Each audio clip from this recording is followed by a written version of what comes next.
Ibu-ibu, bapak sekalian, ketika ibu-ibu, bapak dapat duit, seneng nggak? Bilangnya apa?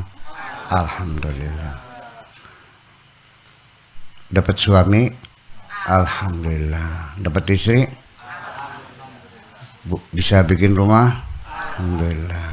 Semua kita bersyukur ketika mendapat nikmat dari Allah.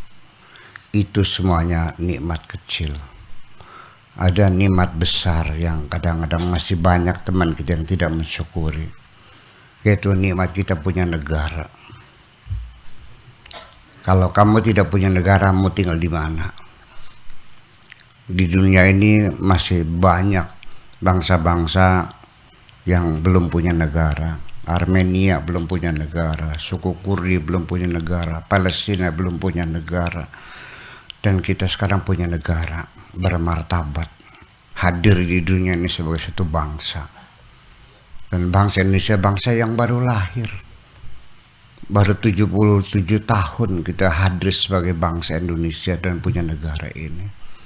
Hasil perjuangan daripada nenek moyang kita, orang tua-tua kita yang patriotisme mereka sudah tidak diragukan lagi. Mereka serahkan nyawanya, hartanya untuk kita. Dan itu masih banyak yang tidak mensyukurinya. Lahirnya negara Indonesia, saya melihat ini benar-benar satu kemukjizatan di abad ke-20. Pertengahan abad 20 terlahir bangsa Indonesia dengan negara Republik Indonesia. Ini betul-betul satu kemukjizatan zaman akhir. Dari mana sisi kemukjizatannya? Aneh bin ajaib, kok tiba-tiba muncul ada namanya bangsa Indonesia. Kalau bangsa Arab dari dulu, Persia dari dulu, Romawi dari dulu, Eropa dari dulu. Bangsa Indonesia kapan lahirnya? Baru terlahir yaitu tahun 1945. Kalau kita menggunakan logika kita tidak masuk akal Indonesia bisa lahir di dunia ini. Kenapa? Karena untuk berdirinya suatu negara itu ada berbagai macam faktor-faktor yang substansial. Sebab tidak mungkin orang itu akan mau bersatu, akan berkumpul kalau tidak punya kesamaan. Saya juga mencintai seorang perempuan itu karena ada kesamaan. Ya, saya di Belanda cari hotel penuh semua. Sampai akhirnya saya bisa saya tidur di taman begini nih. Tiba-tiba lagi saya duduk menunggu mencari hotel yang kosong karena musim panas kan penuh semua hotel itu.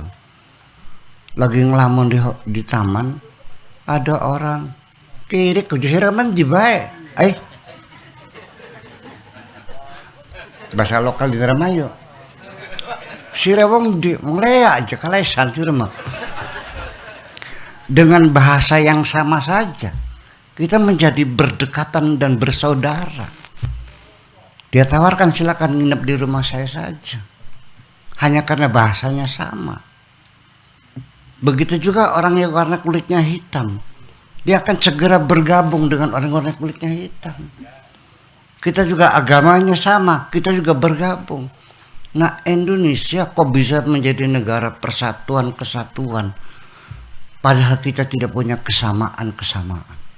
Ini yang perlu kita syukuri. Ini benar-benar mukjizat yang luar biasa. Bahasa kita berbeda-beda. Ada Madura, ada Bali, ada Padang, ada Batak, ada Jawa, ada Sunda. Bahasa kita berbeda. Kok bisa bersatu ya? Suku kita berbeda-beda. Ada suku Sunda, suku Jawa, suku Batak, suku Dayak, suku ini. Enggak tahu berapa banyak suku Indonesia itu. 1.300 suku. Bayangkan. Jadi agamanya juga berbeda-beda. Ada yang tidak beragama, ada yang Hindu, ada yang Buddha, ada yang Kristen, ada yang Katolik, ada yang Islam, ada yang berbeda-beda. Faktor geografis juga. Bayangkan Dari Sabang sampai Merauke. Ya, bedanya 3 jam. Waktu Indonesia dibagi 3 jam. Warna kulitnya berbeda orang Papua dengan orang Aceh itu. Bahasanya beda, agamanya beda. Kok bisa bersatu? Ini muncul berbagai pertanyaan-pertanyaan dalam diri kita. Kok tidak ada faktor-faktor substantif yang mendukung persatuan? Kok bisa sih? Kita dadak mencari apa yang bisa mempersatukan kita. Itulah kearifan lokal yang Allah berikan kepada kita. Kita menemukan satu alat pemersatu, itu Pancasila. Nah itu. Nah, sebelum saya bisa lanjut, ini ketika merumuskan apa dasar kita. Karena memang mayoritas umat Islam, mereka menghendaki adanya tujuh kalimat yang ada di dalam Jakarta itu adalah melaksanakan syariatnya bagi pemeluknya. Ini ketika disodorkan ke pemerintahan Jepang, waktu itu kan masih di Jepang tidak mau melepaskan, nggak mau. Buang aja dulu itunya, baru kami lepaskan Indonesia. Sayang Mesir Belanda kan harganya mahal, nggak mungkin saya berikan. Di situ Bung Karno merasa bingung. Ini juga para ulamanya juga tetap harus minta 7 kata itu disebutkan, berkewajiban melaksanakan syariatnya. Jepang ngotot karena bingung, akhirnya terjadi perundingan-perundingan. Kata Bung Karno-nya kurang lebih, Pak Kiai, ini waktunya, momentumnya yang sangat tepat sekali kita proklamirkan. Mumpung Jepang lagi lumpuh. Ya, kalau tidak sekarang, lewat saja, sudah tidak mungkin akan terjadi lagi. Jadi tolonglah ngalah kamunya sudah, biar dihapus. Yang penting kita merdeka aja dulu. Nah itu akhirnya konsensus itu terjadi secara bulat. Oke, Pancasila sebagai dasar negara kita ini. Itu semacam itu yang jadi artinya bahwa kalau kita secara logika tidak mungkin kita punya negara semacam ini. Ini yang perlu kita ingat, dan ini jarang tidak kita syukuri. Bapak-bapak, ibu-ibu tidak tahu bagaimana orang Palestina yang tidak punya negara itu. Dia numpang di negara orang, paspornya juga beda, perlakuan juga beda, sekalipun sama-sama Arabnya. Bayangkan kalau kita tidak punya negara seperti apa. Nah ini adalah nikmat yang sangat besar sekali yang kadang-kadang kita tidak tahu bahwa itu adalah kenikmatan kita. Tidak mungkin akan terjadi khalwat di sini kalau kita belum merdeka seperti ini. Ya. Nah, kita terlahir atas rahmat Allah, bayangkan atas rahmat Allah. Nah, bahwa dengan izin Allah kita lahir. Makanya oleh karena itu sekarang yang penting jadi masalah bagi kita. Kita yang penting Pancasila telah membuktikan 73 tahun kita tetap utuh bersatu. Ya.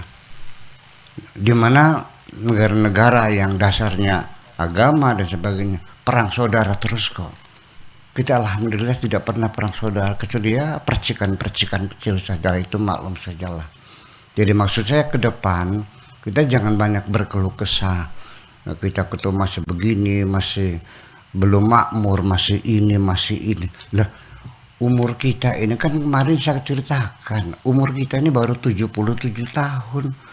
Bagi negara umur 77 tahun sama dengan anak yang baru bisa merangkak. Jadi jangan melihat Amerika, jangan melihat Jepang, jangan melihat Eropa, Inggris, Perancis. Itu sudah ratusan tahun. Ya wajar saja kalau di sana mereka hidupnya lebih makmur, lebih demokrasi, lebih aman, lebih. Ya mereka sudah umurnya sudah dewasa. Kita masih anak-anak. Jadi tolong bersabarlah sebentar. Bersama dengan waktu, kita nggak usah tergesa-gesa. Yang penting di atas segala-galanya adalah persatuan dan kesatuan. Dan ini saya ingatkan sendiri bahwa sebetulnya umat Islam itu harus mengerti bahwa masalah persatuan itu harus dalam skala prioritas di atas segala-galanya. Karena Islam sendiri terlahir adalah dengan simbol kalimat tauhid, yaitu kata persatuan. Yuk ke depan kita jaga persatuan kita dan kita bersabar. Yuk kita bekerja keras membangun negeri ini, insya Allah mendapat ridha Allah. Amin.